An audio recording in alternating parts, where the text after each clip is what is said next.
তিনটি কাজ করলে চতুর্দিক থেকে সুখবর আসবে, আল্লাহ পাক রব্বুল আলামিন আপনাকে সুসংবাদ দান করবেন। আমরা অনেক আমল করি, কিছু কিছু আমল যদি আমরা করতে পারি তাহলে অবশ্যই আল্লাহর পক্ষ থেকে সুসংবাদ আসবে, সুখবর আসবে, বিপদ থেকে আল্লাহ হেফাজত করবেন। নাম্বার ওয়ান, এক নাম্বার হচ্ছে ডোনেশন করা, দান করা। আমরা অনেকে দান করতে চাই না, কৃপণতা করি। যাদের কাছে টাকা পয়সা আছে দান করতে চাই না। আপনার যখন ইনকাম সোর্স ভালো, আপনি তখন 10,000 টাকা দান করতে পারছেন। যখন ইনকাম সোর্স ভালো না, তখন কি 10 টাকাও দান করতে পারবেন না? আপনি আল্লাহর জন্য খরচ করেন। আল্লাহ পাক রব্বুল আলামিন পবিত্র কোরআনুল কারীমের ভিতরে নিজেই বলে দিয়েছেন। 4 নম্বর পারা 6 নম্বর পৃষ্ঠার 1 নম্বর লাইন, সূরা আল ইমরানের 132-33 নম্বর আয়াতগুলোতে আল্লাহ পাক রব্বুল আলামিন মুত্তাকিদের কিছু বৈশিষ্ট্য বলেছেন। তার ভিতরে 1 নম্বর বৈশিষ্ট্য বলেছেন, আল্লাযীনা ইউনফিকুনা ফিস সাররাই ওয়াদ দাররা, যারা সুখে দুঃখে আল্লাহর জন্য খরচ করে। সুতরাং আপনি যখন পারেন সুখে দুঃখে আল্লাহর জন্য যতটুকু পারেন দান করবেন।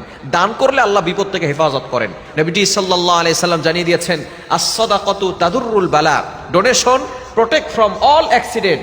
দান বিপদ আপদ থেকে দান বিপদ আপদ থেকে হেফাজত করে।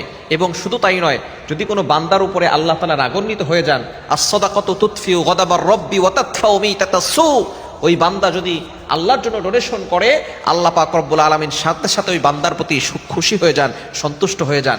দান করলে জীবনে বরকত আসে, বিপদ আপদ থেকে হেফাজত করেন, আল্লাহ তাআলা সুসংবাদ দান করেন।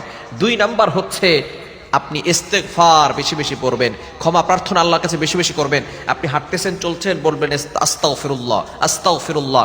এবং একটু বড় যদি পড়তে চান, আস্তাগফিরুল্লাহ রাব্বি মিন কুল্লি যামবি ওয়া আতুবু ইলাইহি লা হাওলা ওয়ালা কুওয়াতা ইল্লা বিল্লাহিল আলিয়্যিল আযীম, এটাও পড়তে পারেন। যদি কষ্ট হয় তাহলে শুধু আস্তাগফিরুল্লাহ আস্তাগফিরুল্লাহ আস্তাগফিরুল্লাহ এটা বেশি বেশি পড়বেন, কারণ ইস্তেগফারের অনেক ফজিলত রয়েছে। আল্লাহ নিজে বলে দিয়েছেন 29 নম্বর পারার 12 নম্বর পৃষ্ঠার 10, 11, 12 নম্বর লাইনগুলোতে, সূরাতুন নূহের 9, 10, 11, 12 নম্বর লাইনগুলোতে, আয়াতগুলোতে আল্লাহ পাক রব্বুল আলামিন জানিয়ে দিয়েছেন, ফাকুল তুস্তাগফিরু রাব্বাকুম ইন্নাহু কানা গফফারা ইউরসিলিস সামাআ আলাইকুম মিদরারা ওয়া ইউমদিদুকুম বিআমওয়াল ওয়া বানিনা ওয়া ইয়াজআল লাকুম জান্নাতিন ওয়া ইয়াজআল লাকুম আনহারা। যারা ইস্তেগফার করবে আল্লাহ পাক রব্বুল আলামিন তাদের গুনাহ ক্ষমা করে দিবেন। সন্তান হচ্ছে না, সন্তানের ব্যবস্থা করবেন। সম্পদ নাই, সম্পদ দিয়ে দিবেন। শুধু তাই নয়, আল্লাহ তাআলা জান্নাতের ব্যবস্থা করবেন, জাহান্নাম থেকে মুক্তির ব্যবস্থা করবেন। সুতরাং 2 নাম্বার কাজ হচ্ছে আপনি বেশি বেশি করে ইস্তেগফার আমল করবেন। 3 নাম্বার হচ্ছে আপনি আল্লাহর কাছে কায়মন বাক্যে দোয়া করবেন। আপনি সব সময় আল্লাহর কাছে চাইবেন, আল্লাহর কাছে বলবেন, কারণ আমাদের এমন একজন প্রভু আছে যার কাছে চাইলেই তিনি খুশি হয়ে যান। দুনিয়ার মানুষের কাছে বারবার চাইলে মানুষ নারাজ হয়, কিন্তু আমাদের এমন একজন রব আছেন যার কাছে চাইলেই সেই রব খুশি হয়ে যান। যে যত বেশি চায় আল্লাহ তাআলা তাকে তত বেশি ভালোবাসেন।